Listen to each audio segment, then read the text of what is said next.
Meus irmãos, vamos neste momento meditar na palavra do Senhor, abrindo as nossas Bíblias no livro do profeta Daniel.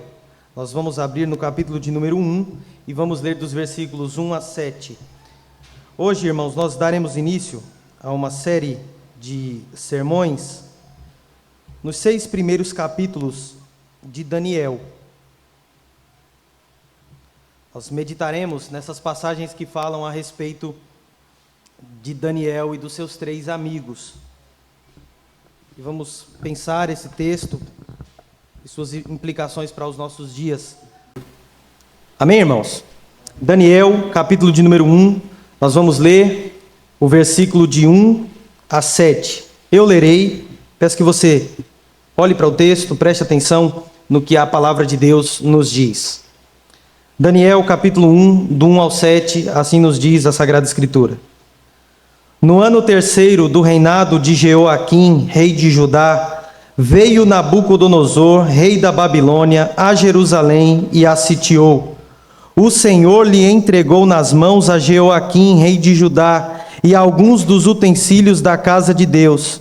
A estes levou-os para a terra de Siná, para a casa do seu Deus, e os pôs na casa do tesouro do seu Deus. Disse o rei a Aspenaz, chefes dos eunucos, que trouxesse alguns dos filhos de Israel, tanto da linhagem real como dos nobres, jovens sem nenhum defeito, de boa aparência, instruídos em toda a sabedoria, doutos em ciência, versados no conhecimento e que fossem competentes para assistirem no palácio do rei e lhes ensinasse a cultura e a língua dos caldeus. Determinou-lhes o rei a ração diária das finas iguarias da mesa real e do vinho que ele bebia, e que assim fossem mantidos por 3 anos, ao cabo dos quais assistiriam diante do rei. Entre eles se achavam dos filhos de Judá Daniel, Ananias, Misael e Azarias. O chefe dos eunucos lhes pôs outros nomes, a saber, a Daniel o de Beltesazar, a Ananias o de Sadraque, a Misael o de Mesaque e a Azarias o de Abednego. Amém. Vamos orar. Ó Deus, nós estamos neste lugar, ó Pai, diante da Tua presença, aqui, ó Deus, diante da Tua palavra que acabou de ser aberta e lida, e o nosso desejo, ó Pai, é que o Senhor fale poderosamente aos nossos corações. Que a Tua palavra, ó Deus, que é viva e eficaz, fale poderosamente aos nossos corações. Que a Tua voz, ó Deus, que despede chamas de fogo, fale poderosamente aos nossos corações, ó Deus, que nós sejamos trabalhados pelo Teu Santo Espírito. Ó Deus, que o Senhor nos ajude a entender e a viver de acordo com o Senhor, com aquilo que o Senhor quer revelado em Tua palavra, ó Deus.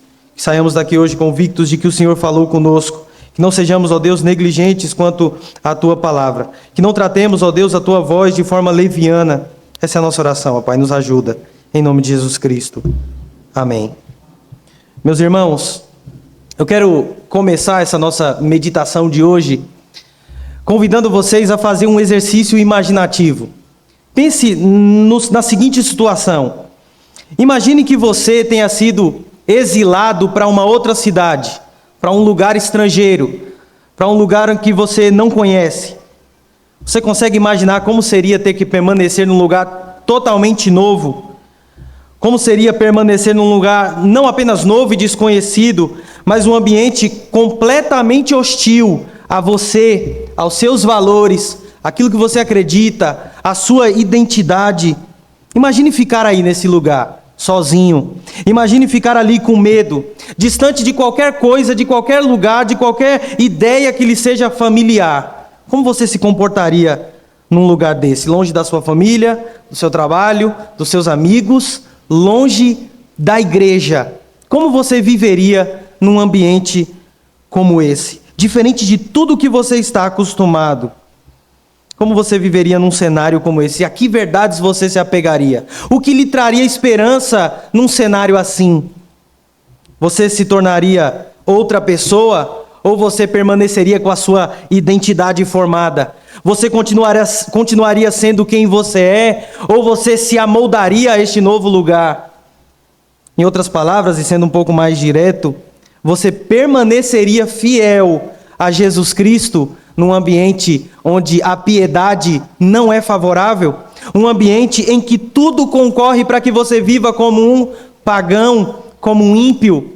Você continuaria sendo crente num lugar assim? Irmãos, o livro de Daniel narra uma situação como essa que nós acabamos de imaginar, com uma diferença bastante significativa.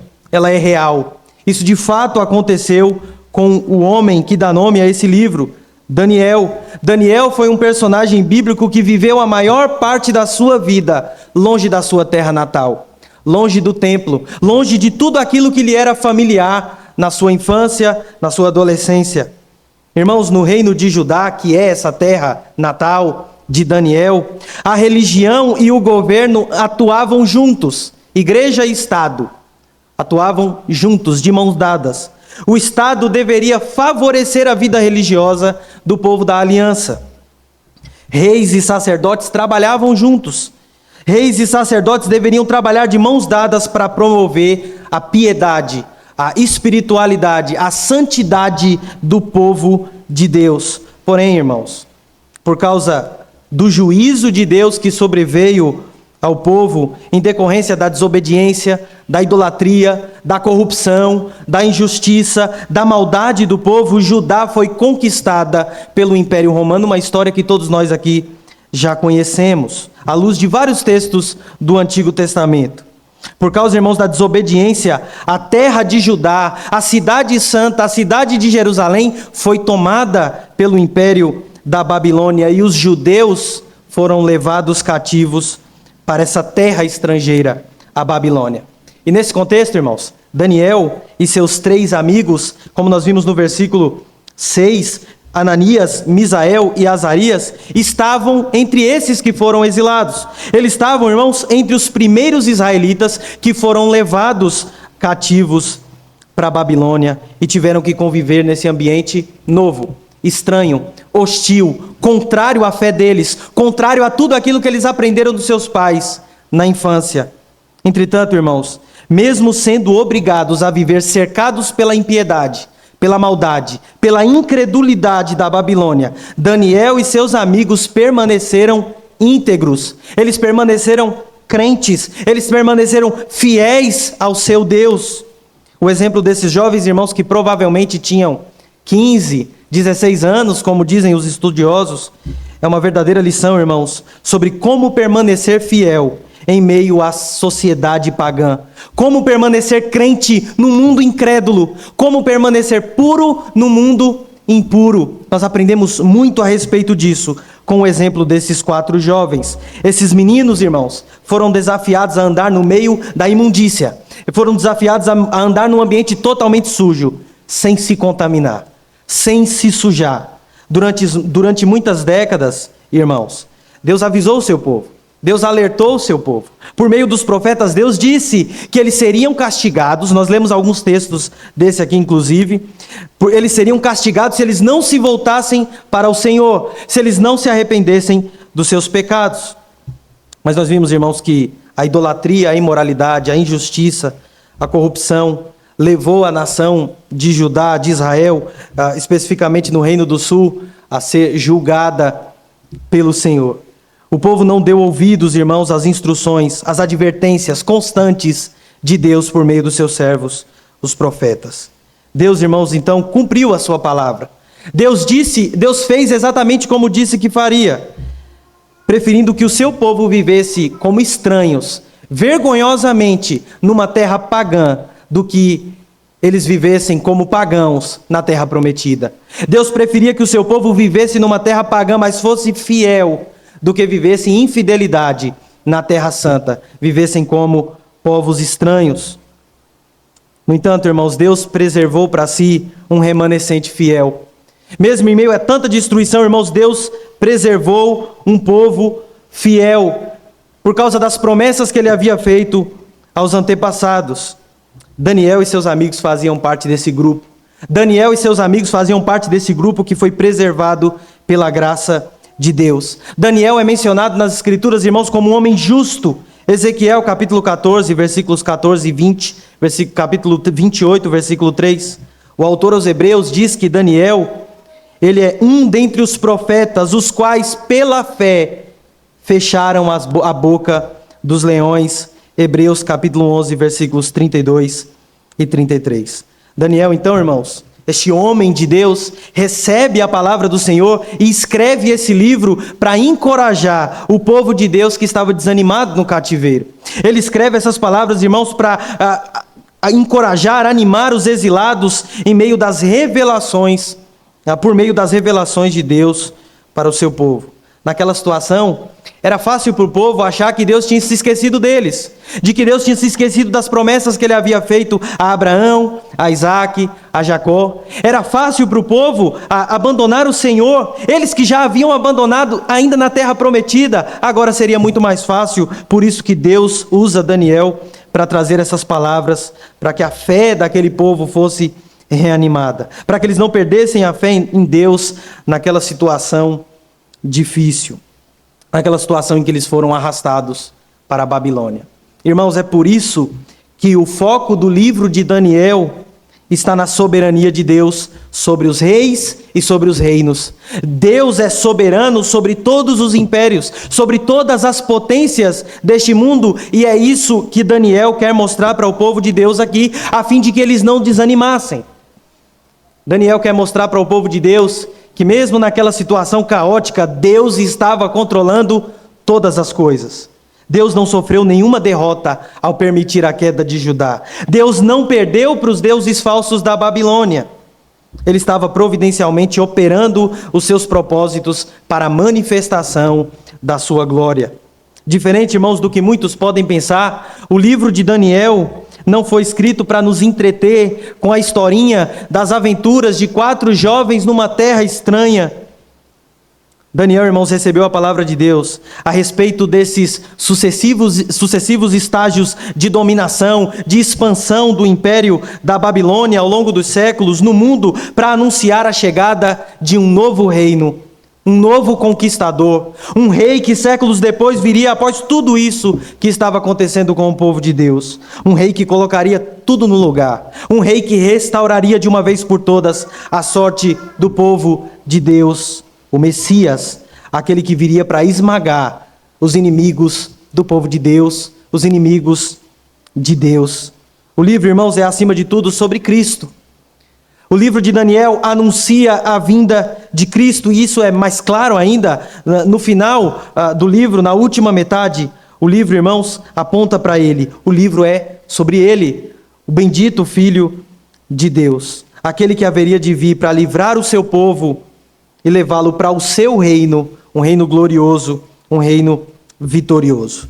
E esse livro, irmãos, começa neste capítulo, especificamente nessa porção que nós acabamos de ler, com 2 versículos históricos que nos contextualizam aqui no cenário que é descrito no capítulo 1, que fala do ataque da Babilônia sobre Judá e a vitória deles sobre Judá, versículos 1 e 2. E o texto prossegue, irmãos, do versículo 3 em diante, com uma descrição das primeiras pessoas, a primeira remessa de judeus que foram deportados para a Babilônia, versículos 3 a 7. Então nós olharemos para esse texto nessas 2 divisões, nesses 2 momentos. E nós veremos, irmãos, que nesses 2 momentos, Daniel enfatiza claramente a doutrina da soberania de Deus. Pois o texto é claro em mostrar, irmãos, que o Senhor soberano é aquele que entregou Judá nas mãos de Nabucodonosor. O primeiro versículo talvez nos dê a sensação de que Nabucodonosor conseguiu conquistar a cidade de Jerusalém, o território de Judá, porque simplesmente ele era poderoso, rico, influente, tinha um grande exército. Mas o versículo 2 vem para nos mostrar, irmãos, que na verdade foi Deus quem entregou Judá nas mãos da Babilônia. E também, irmãos, o Senhor, foi da vontade do Senhor que Daniel, seus 3 amigos e os demais fossem exilados na Babilônia. Deus permite uma série de coisas que num primeiro momento pode nos parecer estranhas, mas à medida em que nós vamos avançando no livro, irmãos, nós vamos percebendo como Deus estava providencialmente operando na vida do seu povo, preparando todas as coisas para que no final o seu nome fosse glorificado. Olhando agora, irmãos, para os versículos 1 e 2 de forma mais detida, vemos como Deus entregou, irmãos, Judá a Nabucodonosor. Olhe comigo os versículos 1 e 2. No ano terceiro do reinado de Jeoaquim, rei de Judá, veio Nabucodonosor, rei da Babilônia, a Jerusalém e a sitiou. Versículo 2. O Senhor lhe entregou nas mãos a Jeoaquim, rei de Judá, e alguns dos utensílios da casa de Deus. A estes levou-os para a terra de Siná, para a casa do seu Deus, e os pôs na casa do tesouro do seu Deus. O texto é claro, irmãos, em mostrar a mão poderosa de Deus agindo na vida do seu povo, conforme ele tinha anunciado pelos profetas, por Jeremias, por Isaías, por Abacuque, o que o povo de Deus seria dominado pelos caldeus, pelo império da Babilônia por causa da sua rebeldia. Irmãos, Deus sempre foi fiel ao seu povo. Deus sempre cumpriu a sua palavra dita ao seu povo. Ele jamais voltou atrás em nenhuma das suas promessas. E o fato de Deus ter entregado o seu povo a Nabucodonosor, aos inimigos do povo de Deus, não depõe contra isso. Esse fato, irmãos, não contradiz a fidelidade de Deus. Pelo contrário, irmãos, lança ainda mais luz sobre a fidelidade de Deus. Torna a fidelidade de Deus ainda mais clara aos nossos olhos. Nós que conhecemos a história bíblica, o primeiro aspecto, irmãos, da fidelidade de Deus que podemos ver nesse texto é a sua fidelidade à sua palavra. A fidelidade de Deus no julgamento. A fidelidade de Deus em relação àquilo que ele havia dito ao seu povo. É por aí que começa a conversa. O exílio de Judá, irmãos, da sua terra, não foi um acidente do destino, não foi o fruto do acaso, não foi simplesmente, como eu já disse, porque Nabucodonosor era mais poderoso do que Israel, porque Deus mesmo já havia dado vitória ao seu povo, em relação a muitas situações difíceis que eles tinham enfrentados, contra vários inimigos, o Deus ainda era o mesmo. Como o versículo 2 deixa claro, irmãos, o exílio veio sobre Judá, porque o Senhor entregou o rei de Judá e Judá nas mãos de Nabucodonosor. No livro de Levítico, o Senhor avisou o seu povo sobre isso. Deus avisou o seu povo que os seus pecados trariam consequências. Deus avisou o seu povo que se eles não obedecessem, se eles não guardassem a aliança que o Senhor havia feito com eles, eles iriam sofrer as consequências. O Senhor, irmãos, faz uma aliança com Israel, uma aliança que incluía bênçãos para a obediência e maldições para a desobediência. Levítico, capítulo 26, é claro em descrever isso. Deuteronômio, capítulo 28, é claríssimo em dizer isso. Se Israel servisse ao Senhor, então, com fidelidade, com firmeza, se eles andassem no caminho do Senhor, obedecendo os seus preceitos, eles experimentariam o favor de Deus, a bênção de Deus. Deus faria com que eles fossem uma grande nação.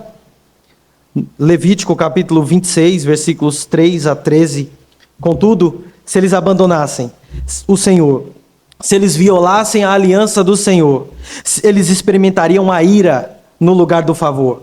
Eles experimentariam a maldição no lugar da bênção. Levítico capítulo 26, versículos 14 a 39, Deus disse que se o povo persistisse na desobediência, ele o espalharia. Exatamente, irmãos, o que acontece aqui e o que aconteceu séculos antes, no Reino do Norte.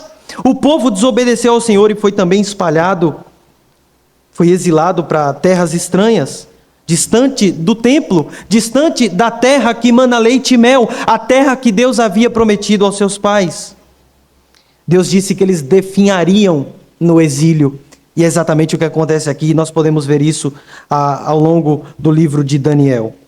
Levítico capítulo 26, versículos 33 e 39. Infelizmente, irmãos, foi exatamente isso o que aconteceu com o povo de Deus. É exatamente assim que a história de Israel se desenrolou. Eles desobedeceram a Deus e experimentaram a ira de Deus. por causa da persistente desobediência e rebelião contra Deus, por muitas gerações. Veja, irmãos, eles testaram a longanimidade de Deus por muito tempo. O Senhor finalmente os entregou ao poder dos seus inimigos. João Calvino, ele concorda com essa ideia. Ele diz o seguinte: Nabucodonosor não possui Jerusalém e não foi conquistador da nação por seu próprio valor, conselho, fortuna ou mesmo sorte, mas porque Deus desejou humilhar o seu povo. Foi porque Deus desejou esmagar o seu povo em decorrência da sua desobediência. Desse modo, irmãos, Daniel nos mostra a providência de Deus e o julgamento de Deus sobre o seu povo. Para que não pensemos que Judá, ela foi castigada, ela foi tomada numa espécie de violação das promessas que Deus fez a Abraão, das promessas que Deus fez à descendência de Abraão. Deus não havia voltado atrás de sua palavra, nada nem ninguém roubou aquilo que Deus havia prometido ao seu povo. O povo estava experimentando o gosto amargo do pecado. O povo, irmão, se esqueceu dessas claras advertências de Levítico e de tantas outras passagens do Pentateuco, dos profetas. O povo se esqueceu de tudo isso, ignorou também, irmãos, os avisos de Deus. Eles pensavam, irmãos, que estavam seguros, porque Deus dava a chuva para que eles colhessem o fruto do seu trabalho, eles tinham o templo, eles estavam prosperando, então eles pensavam que era loucura a palavra dos profetas que dizia que eles deveriam se arrepender, que eles deveriam abandonar a idolatria, que eles deveriam parar de fazer aliança com povos pagãos. Eles achavam que tudo isso era besteira, porque se Deus estivesse irado contra eles, se Deus não estivesse satisfeito com a postura deles, eles não estariam prosperando. Eles tinham certeza, irmãos, que não importava a maneira como vivessem, pois o templo os salvaria. Mas, irmãos, não os salvou, porque como nós vemos no versículo 2, o templo agora estava em ruínas. Nós temos aqui, irmãos, na história de Israel, um momento em que os utensílios do templo são levados para os tesouros, para os cofres. Os tesouros do templo são levados para os cofres dos povos inimigos, de Nabucodonosor. Os utensílios que eram usados para o culto a Deus agora estavam sendo usados na casa de deuses falsos. O maior sacrilégio, irmãos, da história de Israel. Eles roubaram a identidade do povo de Deus. O que acontece aqui, irmãos, é uma espécie de anti-êxodo. É como se a história do povo de Israel retrocedesse, andasse para trás. É como se tudo o que Deus havia realizado no meio do seu povo estivesse desfeito. Jeremias vai lamentar exatamente isso no primeiro capítulo do livro das Lamentações.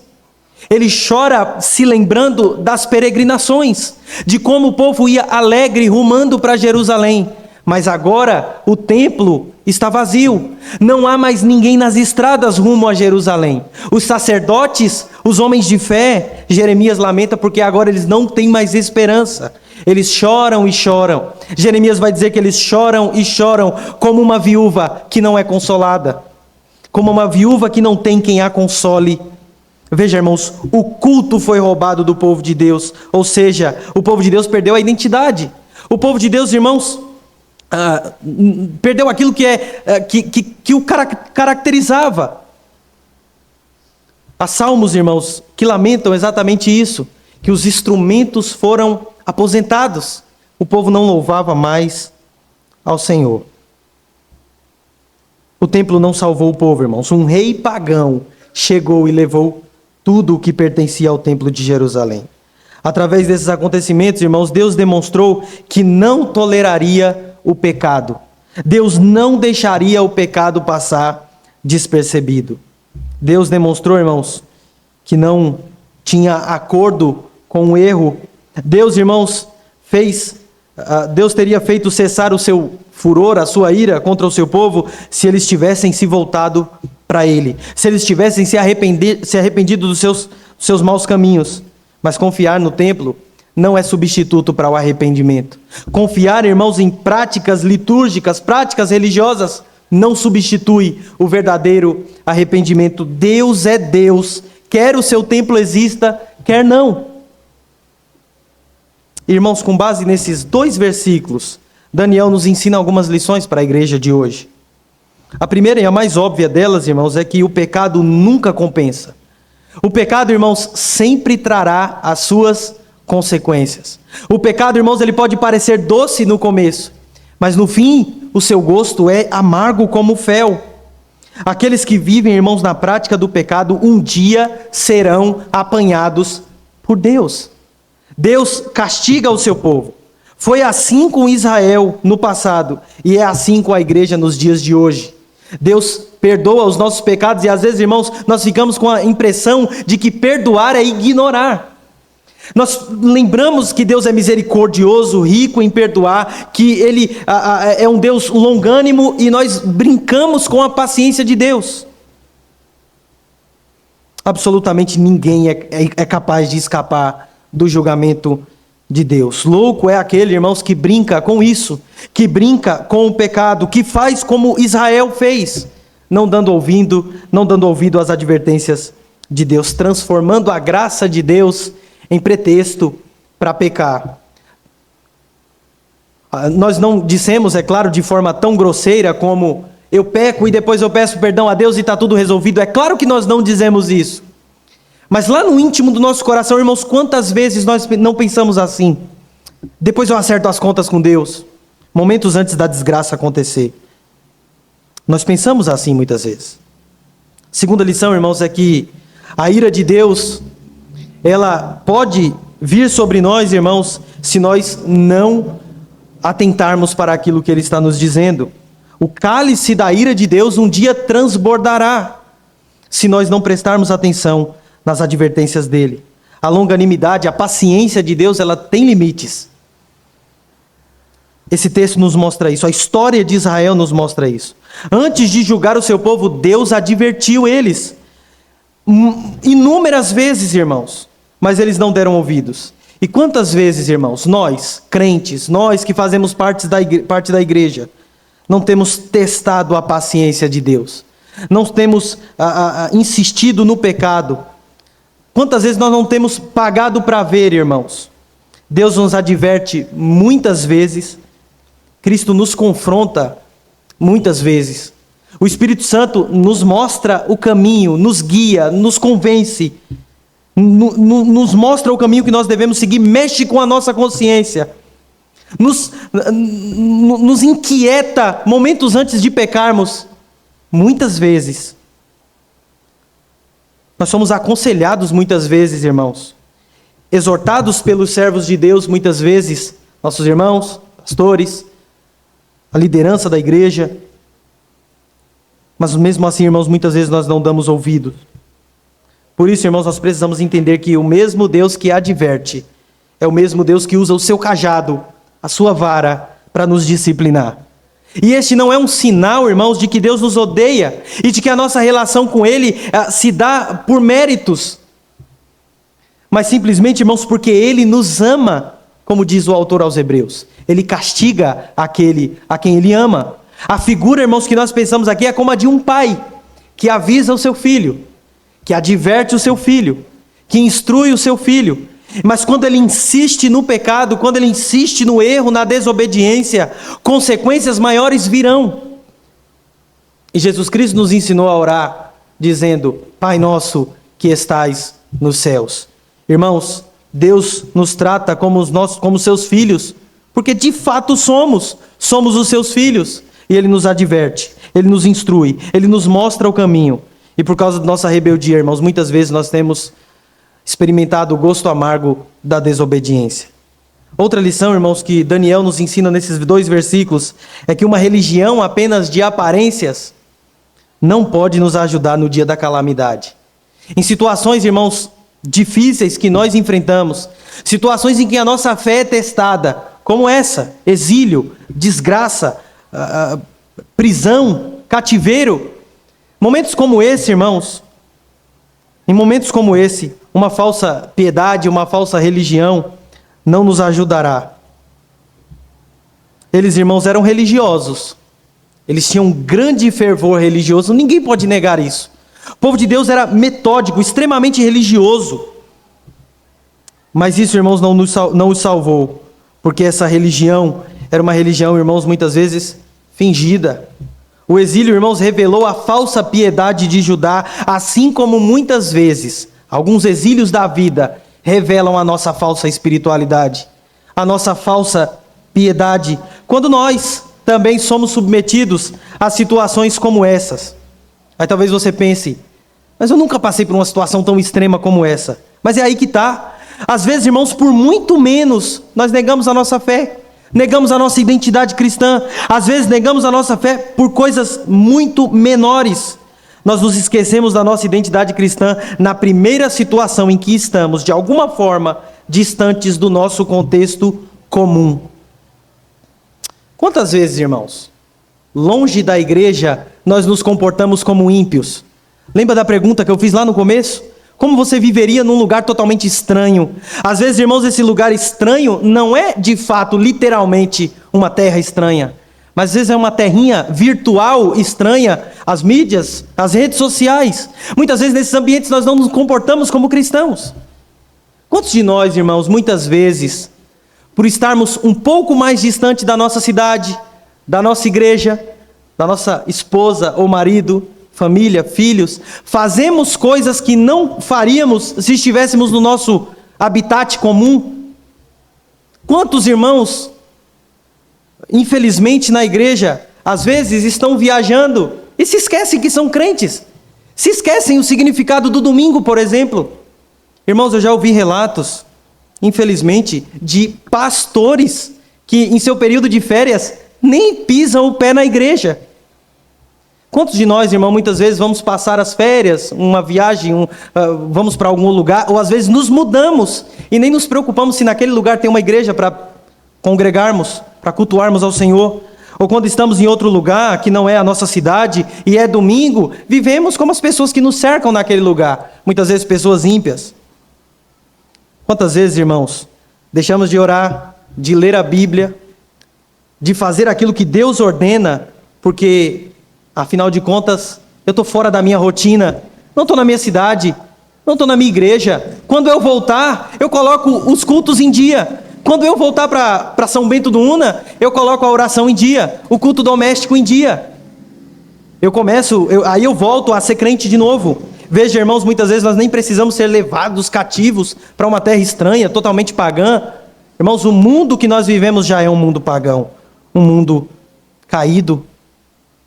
E muitas vezes, irmãos, nós esquecemos da nossa identidade, esquecemos que somos cristãos.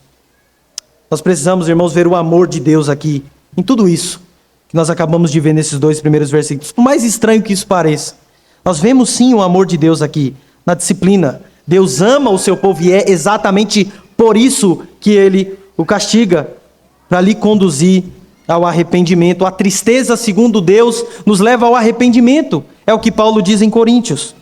O povo só conseguiu se libertar da idolatria no cativeiro. Deus é soberano, irmãos, e do seu santo trono Ele ordena até mesmo as nações ímpias para que elas cumpram os seus propósitos na vida do seu povo. E como eu disse, Deus revela quem nós realmente somos em situações como essa. É só nós pararmos para lembrar, irmãos, o que aconteceu alguns anos atrás, na pandemia. Como a pandemia escancarou a falsa religião de muitas pessoas que estão dentro da igreja. Eu conheço pessoas que nunca mais pisaram o pé na igreja, depois que não teve mais culto presencial. Veja, irmãos, às vezes nós passamos por situações assim. Mas isso, irmãos, não é para nos destruir. Isso, irmãos, é para nos aprovar. Deus nos faz passar por essas provações, para que nós cresçamos na fé. E aí depois o texto continua, e nós somos apresentados às 4 pessoas aqui da primeira leva dos que foram deportados para as terras da Babilônia. Veja comigo os versículos 3 a 7. Eu peço que os irmãos leiam, na verdade. Versículos 3 a 7. Leiam, por gentileza.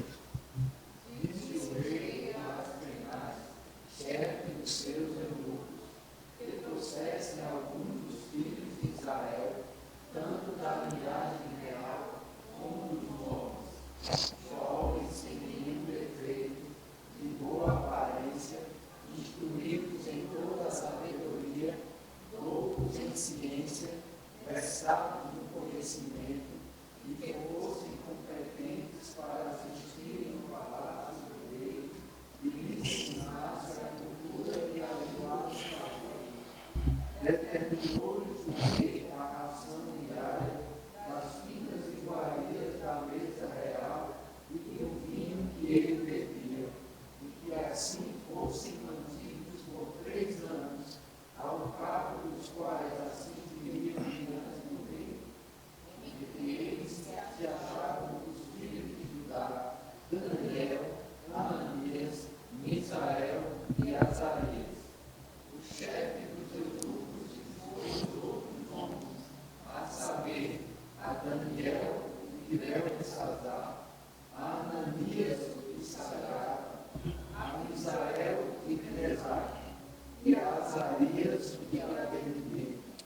Com esse cenário, irmãos, diante de nós, o texto nos apresenta agora os principais personagens, os personagens de maior destaque nesses 6 primeiros capítulos do livro de Daniel, que é Daniel e seus 3 amigos, Ananias, Misael e Azarias.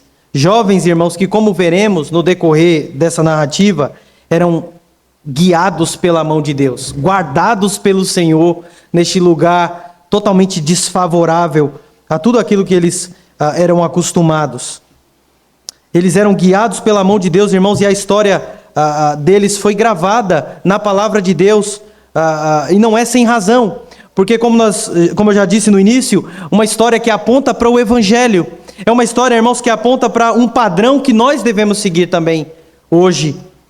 Como nós já dissemos, os 4 faziam parte do primeiro grupo, de 3 que foram levados para Babilônia, e eles eram de origem nobre, o versículo 3 diz isso.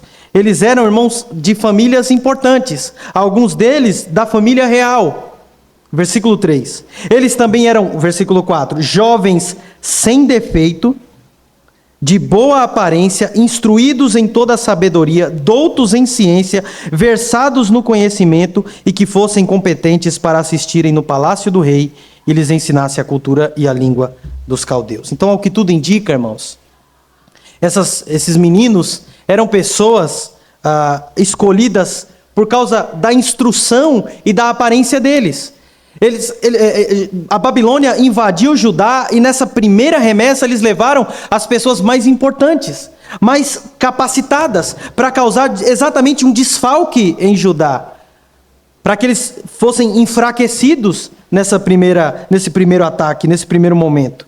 Nós ficamos, irmãos, com a impressão de que a deportação desses jovens teve o propósito de absorver o capital intelectual de Judá. Foi, de fato, uma estratégia do rei Nabucodonosor contra o povo de Deus aqui. Ele só levou a nata, digamos assim, de Judá. Aqueles que tinham a capacidade de colaborar para o seu reino, para a expansão da Babilônia, para suas próximas conquistas. Os babilônios, irmãos, pretendiam que esses rapazes fossem plenamente assimilados, moldados, transformados pela cultura pagã da Babilônia. Tanto que eles alistaram esses jovens aqui numa espécie de universidade babilônica. Eles deveriam passar 3 anos aprendendo a língua, a cultura, tudo o que envolvia ali o entendimento babilônico, para que eles também pudessem servir nesse lugar. Versículo 5. Até a comida desses rapazes foi determinada pelo rei Nabucodonosor. Eles foram privados, irmãos, até do seu nome judaico e receberam nomes babilônicos, versículos 6 e 7 do texto que nós lemos. Nós precisamos entender, irmãos, que o rei, ele agiu assim não por causa de um favor especial que ele estava dispensando sobre aqueles jovens. Ao contrário de outros judeus que não gozavam desse aparente privilégio, não tiveram essa mesma sorte. Mas ao serem expostos às iguarias do rei, a essas instruções, a esses cursos, digamos assim, que outros judeus não receberam, isso era para que eles ficassem fascinados, irmãos, com o estilo de vida babilônico. É para que eles ficassem ludibriados, para que era uma espécie de lavagem cerebral na cabeça desses jovens, para que eles se esquecessem do seu país, se esquecessem dos seus costumes, se esquecessem dos que os seus pais haviam lhe ensinado, se esquecessem de Deus. É isso que a Babilônia queria fazer com esses rapazes. Que eles se esquecessem de Deus e pudessem aceitar os deuses falsos, a superstição daquele país. E ali, irmãos, os reis os teria alimentado e instruído por tempo suficiente, 3 anos, como nós vimos, para que eles pudessem se apresentar diante do rei, dos seus ministros, né, como faziam os astrólogos, por exemplo, ali da Babilônia. E desse modo, irmãos, muito provavelmente, quando ele ordenou que aprendessem a língua dos caldeus, isso tem a ver não apenas com a língua em si, o dialeto, a linguagem daquele povo, mas toda a cultura, todos os costumes. Até a comida, irmãos, porque provavelmente isso incluiria comidas que eram proibidas para o judeu. Então eles seriam totalmente descaracterizados, transformados naquele lugar. Mas graças a Deus, irmãos, quando nós olhamos os próximos versículos que nós meditaremos com a graça de Deus, nós veremos que esses meninos não se contaminaram. Deus os guardou. E para esse fim, irmãos, para começar essa brincadeira, ele mandou que trocassem o nome desses rapazes. Nomes que indicavam quem eles eram. Nomes que indicavam o que os seus pais criam. Nomes que indicavam, irmãos, a fé deles. A fé deles em Yahvé. A fé deles no Deus de Abraão, de Isaac e de Jacó. O nome de Daniel, irmãos, para vocês terem uma noção, significa Deus é o meu juiz. Ou Deus julga, algo assim. Mas foi trocado por Beltesazar, Bel, o grande Deus da Babilônia. Beltesazar significa o tesouro de Bel, é o nome de um Deus pagão. Ananias significa a graça de Deus, ou Deus mostra graça. Deus é gracioso. Veja que belo nome. Mas ele recebeu um novo nome, o nome de Sadraque, que significa o comando de Acu. O Deus Lua, alguns dizem que é Deus Sol, mas o ponto é um nome de um Deus pagão. Misael significa quem é como Deus? Quem é como Deus? E o seu novo nome, Mesaque, significa quem é como Acu. Veja, irmãos, é intencional a troca dos nomes aqui. Azarias significa o Senhor é o meu auxílio, mas Abed-nego significa servo de Nebo, servo do fogo. Nomes pagãos. Ou seja, irmãos, os nomes daqueles jovens, nomes que implicavam eles serem servos de Deus, foram trocados por nomes derivados de nomes de ídolos. Nomes que derivavam de nomes de deuses falsos. Veja, irmãos, o que Deus permitiu que aqueles jovens passassem. Para que o seu nome foi mudado para que essa mudança, irmãos, os fizesse dedicados ao serviço dos deuses falsos na Babilônia. Desse modo, irmãos, os idólatras se empenhavam por todos os meios para desviar o povo de Deus da sua adoração e transportá-los para a adoração aos ídolos, instruindo-os cuidadosamente em seus caminhos, providenciando para eles iguarias e bom tratamento e dando-lhes nomes apropriados. Irmãos, veja se não é exatamente assim que o mundo faz até hoje. Veja se não é exatamente assim, irmãos, que o mundo em que nós vivemos, o sistema caído deste mundo, age em relação a nós cristãos. Eles querem roubar o nosso nome de cristão e nos ofertar algumas coisas que parecem privilégios, mas que na verdade, irmãos, só querem nos levar a adorar outras coisas, qualquer coisa, no lugar de Deus. Nós podemos observar, irmãos, na sequência do capítulo, como eu já disse, versículo 8 em diante, que esses jovens não se contaminaram. Só para os irmãos entenderem e nos preparando para a próxima mensagem, confira comigo o versículo 8. Olha que texto, olha como o texto é maravilhoso aqui no versículo 8. Diz assim: resolveu Daniel firmemente não contaminar-se com as finas iguarias do rei, nem com o vinho que ele bebia. Então pediu ao chefe dos eunucos que lhe permitisse não contaminar-se. Nós estamos falando aqui, irmãos, de um menino, de um jovem, um rapaz. Esses nomes, irmãos, substituídos, não influenciaram de verdade, de fato, a piedade desses rapazes. Não transformou a vida deles. Nem os costumes da Babilônia levaram eles à idolatria. O fato, irmãos, de estarem distantes de Jerusalém e do templo não mudou a fé deles. O texto vai mostrar, irmãos, que Daniel era um homem de oração e ele se lembrava do templo mesmo não tendo o templo. Ele, direcionado para o templo, com a janela do seu quarto para o templo, ele orava ao Senhor, se lembrando de algumas passagens da oração de Salomão, por exemplo, de que quando os povos estiverem em outras terras, o povo de Deus estiver em outra terra, e se olhar para este lugar e clamar ao Senhor, que o Senhor seja benevolente para com eles. Daniel se lembrou da palavra de Deus, Daniel orou, Daniel se lembrou da sua terra, Daniel não perdeu a sua identidade. O fato deles estarem ali não causou dano algum à fé deles. Nossa situação hoje, irmãos, não é muito diferente dessa que é vivida por Daniel e pelos seus companheiros. Assim como na Babilônia, o mundo também trabalha hoje incansavelmente, incessantemente, para nos afastar da presença de Deus e nos induzir a usar nossos dons, nossas capacidades, aquilo que Deus nos deu para a idolatria, para a imoralidade. Veja, a Babilônia coloca o olho nesses rapazes porque eles são inteligentes, eles são sábios, eles são bem dotados. Irmãos, o mundo hoje também quer os dons e talentos que Deus te deu. Os membros do nosso corpo, irmãos, que devem ser instrumentos de justiça, como diz o apóstolo Paulo em Romanos 6. O mundo quer para a imoralidade, para a impureza, para o pecado. A mesma boca, irmãos, que Deus nos deu para louvar o seu nome, para pregar o evangelho, o mundo quer para aquilo que não presta, para a mentira, para o engano, para a fofoca. Os nossos olhos, irmãos, que devem contemplar as maravilhas do Senhor, que não deve ser colocado em coisa impura, como diz o salmista, que deve ser feito um pacto com Ele, uma aliança com Ele, como disse Jó. O mundo quer os nossos olhos, que são desvendados pela graça de Deus para contemplarmos as maravilhas do Senhor. O mundo quer para que nós coloquemos Ele em coisas impuras. As nossas mãos, todas as nossas capacidades, as nossas faculdades, toda a nossa disposição física, mental, para o mundo. O mundo, irmãos, como a Babilônia de outrora, tenta saquear a igreja, tirar de dentro da igreja os nossos jovens, nossos rapazes, nossas crianças,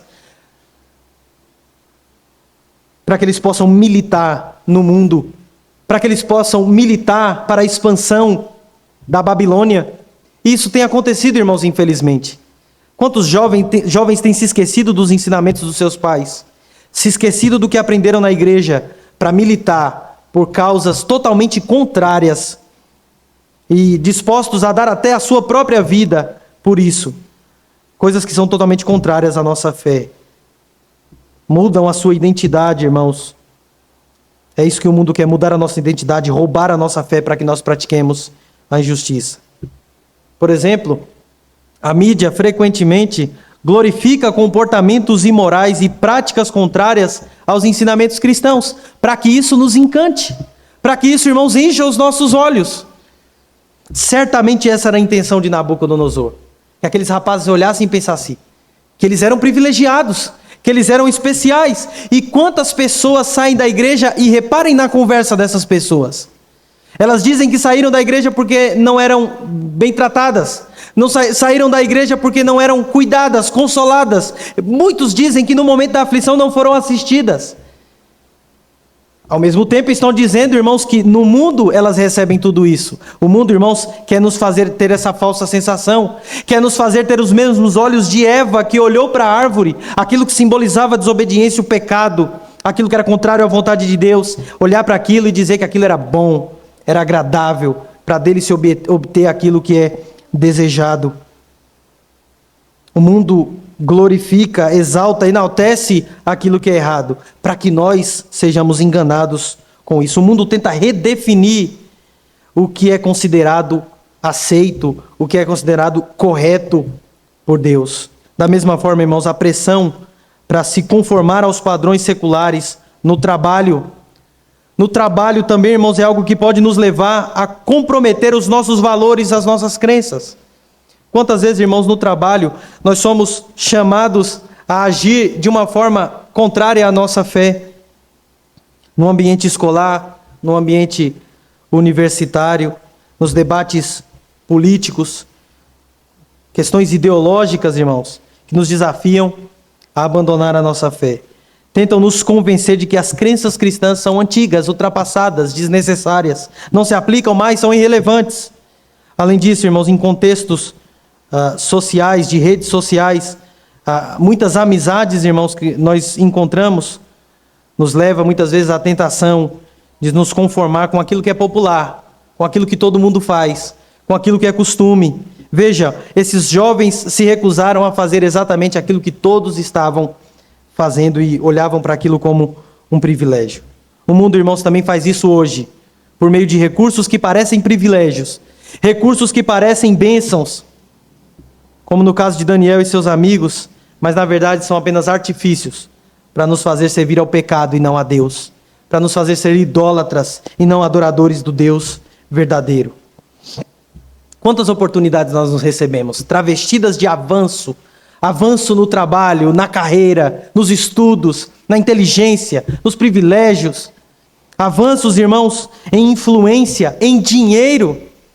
O mundo sempre nos oferecerá aquilo que é pecado, mas que parece como uma vantagem, parece como um recurso que irá potencializar tudo aquilo que nós temos de bom. As ofertas, irmãos, de entretenimento, de lazer, que parecem inofensivas, parecem boas. No final, irmãos, nos mostrará que isso nos afastará de Deus, isso nos levará à injustiça, à infidelidade, isso roubará de nós, irmãos, a adoração. Daniel, no Antigo Testamento, irmãos, para encerrar, prefigura Jesus Cristo no Novo Testamento. A história de Daniel, seu testemunho, aponta para Cristo. Observe essas analogias, irmãos. Assim como o Senhor permitiu que o seu filho, Daniel, fosse levado para a terra, da terra prometida, para a terra pecaminosa da Babilônia, da terra santa para a terra impura, também Deus, o Pai, irmãos, enviou o seu Filho dos céus, aquele que estava na presença de Deus, veio para um mundo caído, veio para a Babilônia, Jesus Cristo. Ele veio do céu para esse mundo pecaminoso, irmãos, para que nós tivéssemos salvação. E Jesus Cristo, não se contaminou.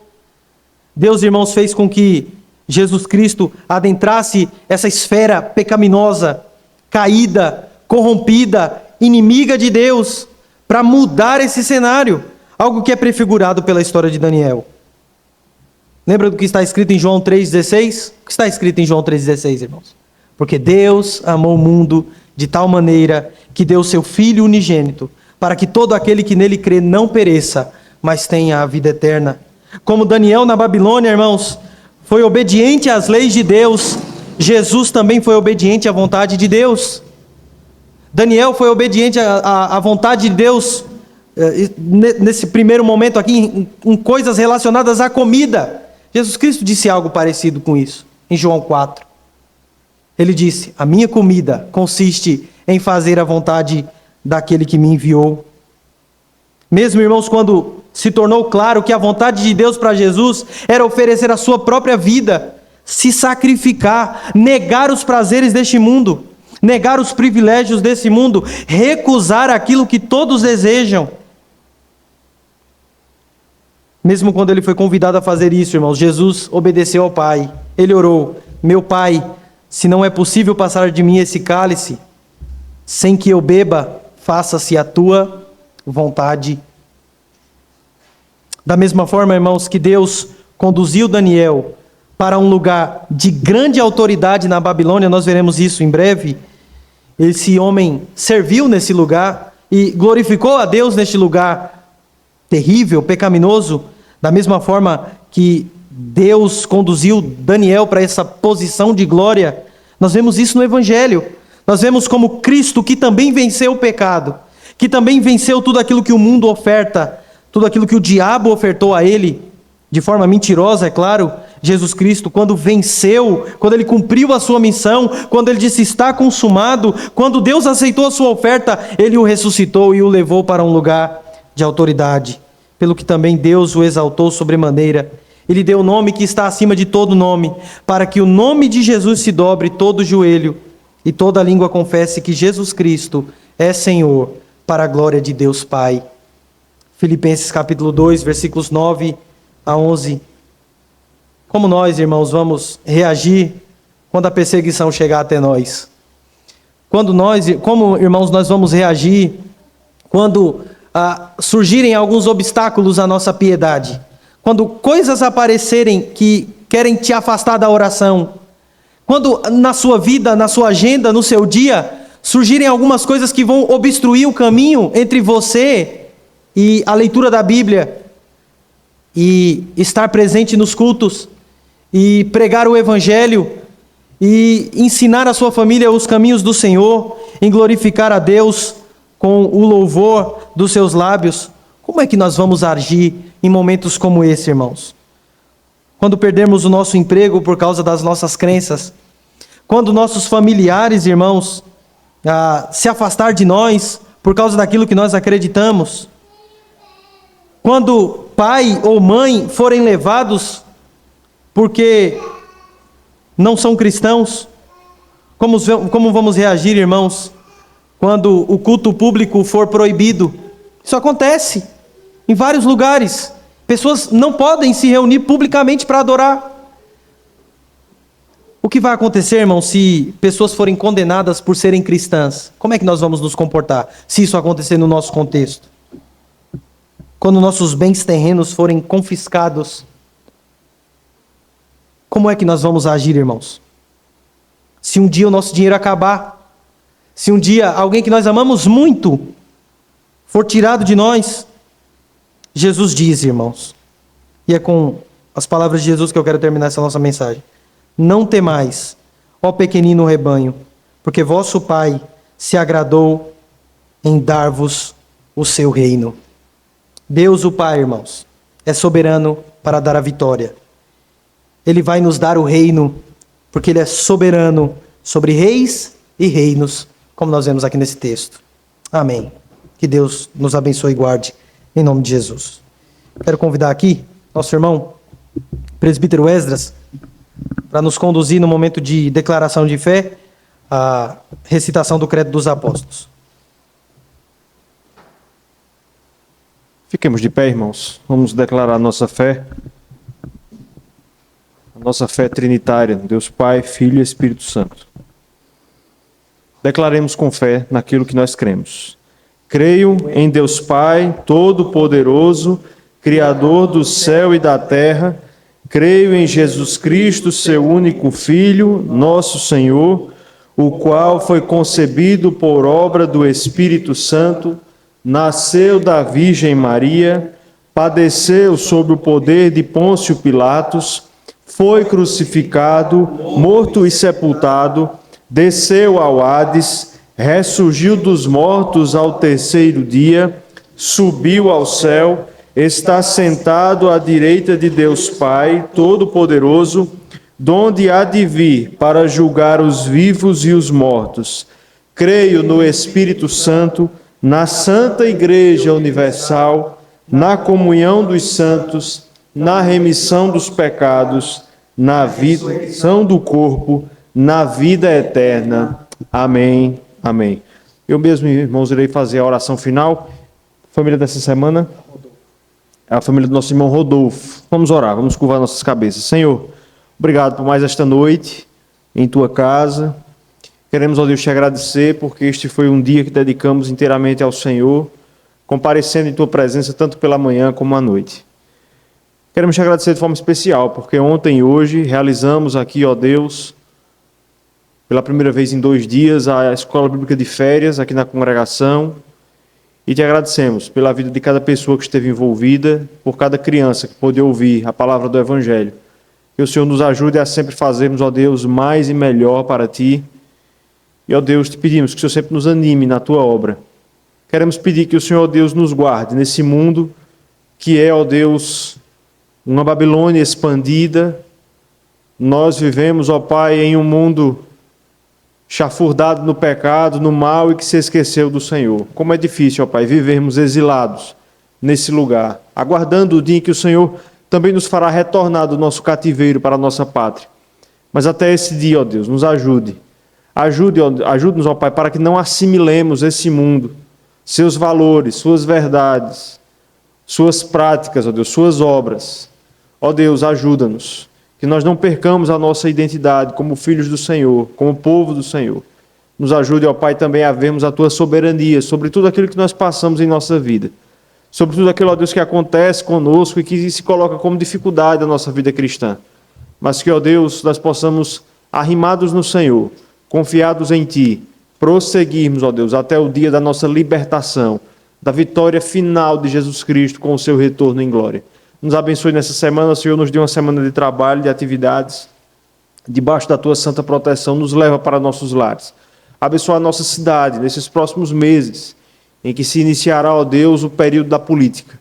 Nos ajude, ó Deus, a termos discernimento em cada situação, a, ó Deus, não comprometermos a unidade do Teu povo e também, ó Pai, a nos comportarmos devidamente diante deste mundo que nos observa. Fica conosco. Abençoa, ó Deus, também a vida do nosso irmão Rodolfo, a vida de Anunciada, de suas filhinhas, ó Deus. Que o Senhor possa estar, ó Deus, velando e cuidando daquele lar, dando, ó Deus, aos Teus servos sempre maior comprometimento com o Senhor, com a Tua causa, com a Tua igreja. Nos abençoe. Fique conosco durante todos esses dias, durante essa semana. Em nome de Jesus, nós te pedimos isso. Amém. Podeis assentar, irmãos.